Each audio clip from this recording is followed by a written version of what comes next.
What's up guys, welcome back to my channel. I have yet another gay dating app story for you. So let's get into it. So this guy hit me up on grindr, and at first I actually ignored him because I wasn't enthralled at all, to be honest. His profile had very little information, which for me is always a no-no.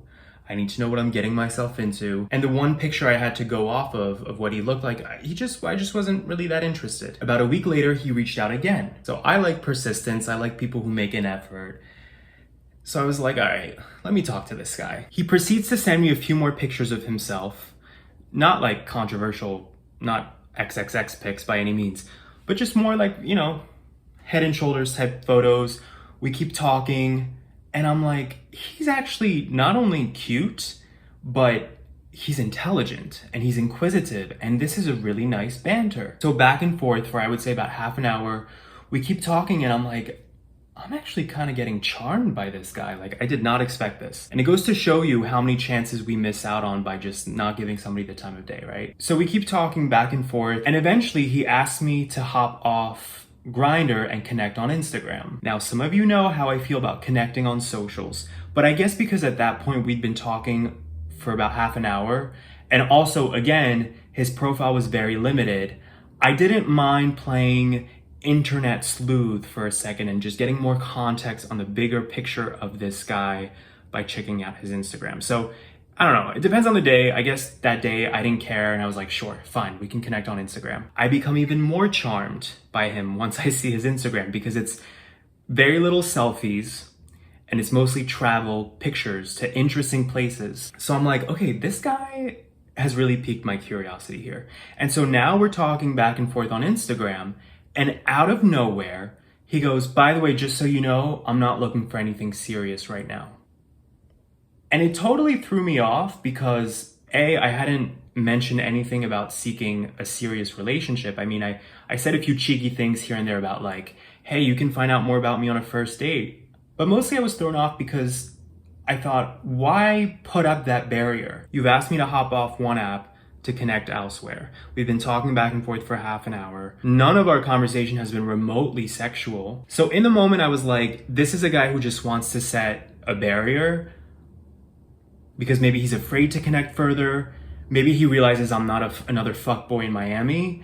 And so, you know, something is making his guard come up. So me having in that moment that lens of like, this has nothing to do with me, I tried to kind of help him dig himself out of a hole. And I was like, hey, listen, like, don't overthink it. I would like to meet you and we'll just start from there. But you don't strike me as a guy who's just looking for a one-time hookup. I mean, you asked me to connect off of grindr.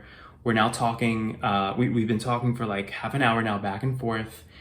And he agreed. He was like, oh yeah, I'm totally open to more. I just want to set that expectation that like, that's not really in the cards for me, blah, blah, blah. So again, I was like, no problem. Listen, I'd like to meet you and we'll go from there. He liked my comment and then ghosted. So I went from being bummed to then getting progressively more irritated because I thought, something about this really rubs me the wrong way, that somebody would engage your time that way for half an hour or so and then ask you to connect somewhere else. Like all of those things are signs of I am setting an intention to get to know you better.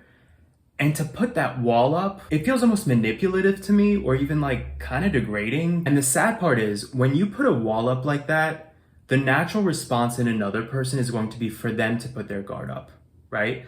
So at this point, even if he were to circle back suddenly a few weeks later, I'd be like, I've lost interest. Like you had my attention and then you left me hanging. Nobody wants to feel that way. We're in 2024, like lead with intention, lead with empathy and thoughtfulness. I'm too old for anything else. It's always strange to me when guys reach out to you, like they proactively pursue you like this guy did, and then, you know, ask me to hop off an app and then disappear. And I don't know if straight people experience the same thing or if that's very much a gay thing, but I feel like it's so common among gay guys to spark a conversation, but then leave the person hanging. And I know some of you have mentioned this phenomenon in the comments before on similar stories that I've shared. As always, curious what you think. Let me know in the comments.